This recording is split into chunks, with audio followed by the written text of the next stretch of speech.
அழைத்தவரே உம்மில் பிழைத்திடவே, அவனில் உமக்காய் உழைத்திடவே அர்ப்பணிக்கின்றேன் என்னை இன்றே ஏற்றுக்கொள்ளும் என் இயேசுவே. அர்ப்பணிக்கின்றேன் என்னை இன்றே ஏற்றுக்கொள்ளும் என் இயேசுவே. அனுதினமும் உம்மில் நான் வளர்ந்திடவே உம் அனுக்கிரகம் தர வேண்டுமே. என்னால் ஒன்றும் கூடாதையா, எல்லாம் உம்மாலே கூடும். என்னால் ஒன்றும் கூடாதையா, எல்லாம் உம்மாலே கூடும். Praise the Lord. எல்லாம் எப்படி இருக்கீங்க? இந்த நாளிலும் நாம் தியானிக்க போகிற வசனம் மத்தேயு எழுதின சுவிசேஷம் 14வது அதிகாரம் 29வது வசனம். அதற்கு அவர் வா என்றார். அப்பொழுது பேதுரு படவை விட்டு இறங்கி இயேசுவினிடத்தில் போக ஜலத்தின் மேல் நடந்தான். இந்த இடத்துல பார்த்தீங்கன்னா, அந்த 14வது அதிகாரத்தில் ஆண்டவராகிய இயேசு கிறிஸ்து கடலின் மேலே நடக்கிறாரு. அதை பார்த்து முதல்ல சீஷர்கள் பயப்படுறாங்க, ஆவேசம் சொல்லிட்டு.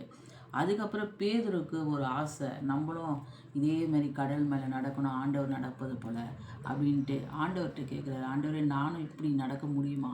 அப்போ ஆண்டவர் சொல்கிறார் பாருங்க, வா. அதுக்கு தான் சொல்கிறார் வா என்றார். அந்த 29வது வருஷத்தில் படவை விட்டு இறங்கி அவரும் போகிறாரு.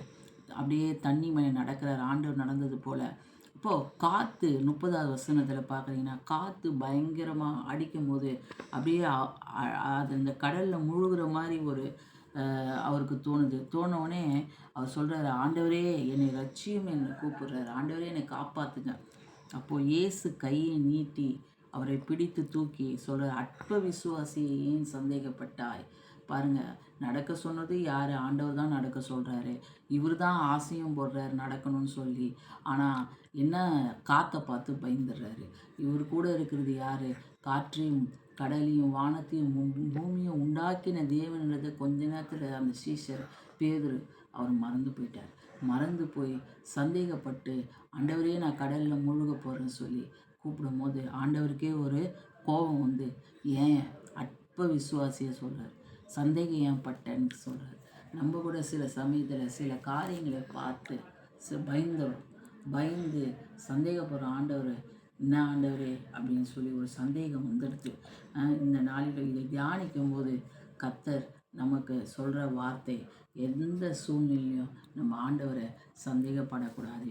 இந்த பேதுருவை போல அவர் கூடவே இருந்து எவ்வளோ அற்புத அதிசயங்களை பார்த்து கூட சந்தேகப்பட்டார். இன்றைக்கி நம்ம கூட கண்ணால் எத்தனையோ அற்புதங்களை ஆண்டவரிடத்தில் பெற்றுக்கொள்கிறோம். ஆனால் சில காரியங்கள் தாமதம் ஆகும்போது சந்தேகம் வந்துடுது. நம்மளும் இந்த நாளிலே இந்த லெந்து காலத்தில் நம்ம ஜெபித்து கொண்டு இருக்கிறோம். எதிலெல்லாம் ஒரு சந்தேகம் இருக்குதோ அந்த சந்தேகத்தெல்லாம் நம்ம தவிர்த்து விட வேண்டும்.